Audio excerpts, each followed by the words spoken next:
بعد فیضی صاحب آپ کا میں پرومو دیکھ رہی تھی، آپ نے کراچی ابھی ریسنٹلی وزٹ بھی کیا ہے اور آپ نے سارے حلقے بھی کور کیے.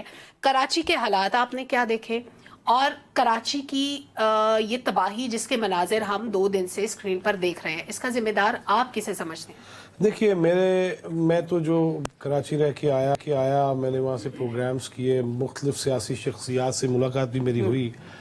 میں بڑا افسردہ وہاں سے واپس آیا. ایک تو یہ کہ سمندر کے کنارے آباد شہر اور شہر عظیم اور معاشی ہب ہو اور انٹرنیشنلی کراچی کی دھوم ہو، روشنیوں کا شہر جو تھا، وہ سمندر کے کنارے اور وہاں پینے کا پانی میسر نہیں ہے.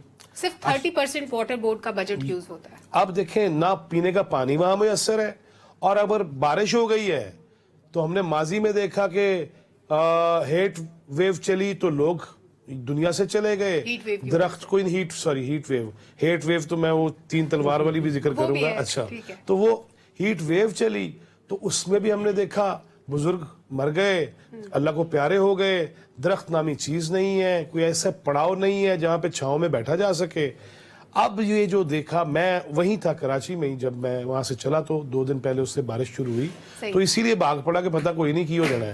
لہٰذا اچھا، ذمہ داری کی جہاں تک بات ہے، اب دیکھیے یہ تو الیکشن سے پہلے اللہ نے باران رحمت جو برسایا تو اس سے کئی جماعتوں کی کلئی کھل گئی، کئی دعووں کی کلئی کھل گئی، حقیقت سامنے آ گئی کہ کہتے کیا ہے اور کرتے کیا ہے. اور آپ نے بڑا اچھا کلپ دکھایا شروع میں کہ مناظرہ نہیں، موازنہ ہی کر لیجئے.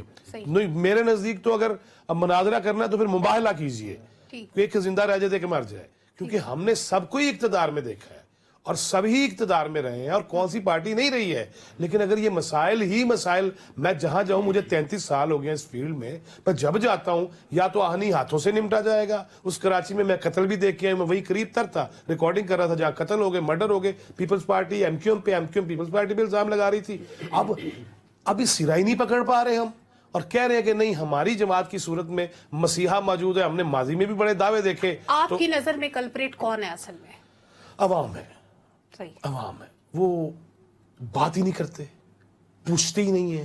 لاہور میں ایک واقعہ ہوا، کسی نے پوچھ لیا کہ گندی نالی یہاں پہ بہتی رہتی ہے تو ایم این اے کے امیدوار نے چپیٹ کاٹ ماری ہے. شیخ روہیل اسکر صاحب نے. یہ مجھے بتائیں نا، عوام، اچھا ہم نے عوام کو جب حقوق کی بات کی تو انہیں زیادہ بے لگام کر دیا، ہتھل کر دیا اور بدتمیز کر دیا اور طرز تکلم، طرز تخاطب بگاڑ دیا، زبان بگڑی، دہن بگڑا.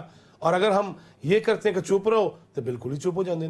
مجھے تو یہ سمجھ نہیں آ رہی کہ ہم کھڑے کہاں پہ ہیں. یعنی اس تباہی کے اندر عوام نے بھی اپنا حصہ ڈالا ہے. انور صاحب، کراچی کے حالات آپ کے سامنے ہیں، مناظرے کی باتیں ہو رہی ہیں، سیاست کی باتیں ہو رہی ہیں، کون لوگ ہیں یہ، کیا کر رہے ہیں کراچی کے ساتھ؟